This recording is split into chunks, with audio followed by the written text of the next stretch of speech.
نه گرکله جورا گرکل امروز بزکشی اومدگیه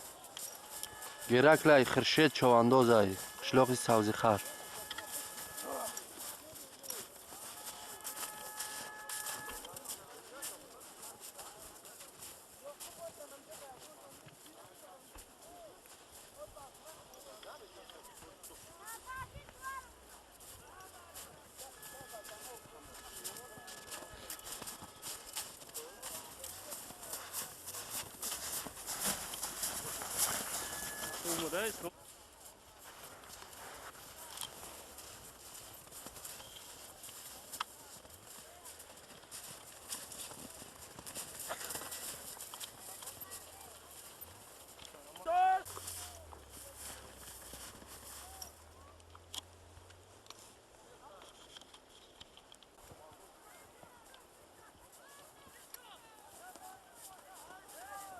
اون طرفتن بیار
ریوردین سوسه یک خانت حبزخ شما دیر بعد اومده ریوردین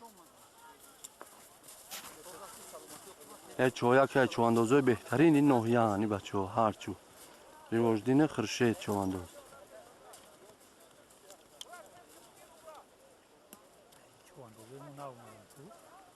چواندازای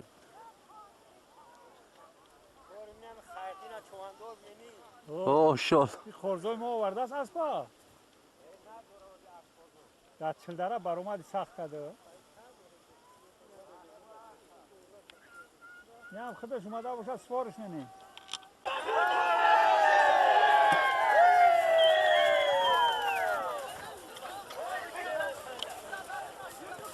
نه اسب ایدی بگی امانو فای اخشلاقی سوزی خرف بهترین اسبی معرکه با هم بخوتی امون ایدی بگی دو در ای هر چه اسب باید موان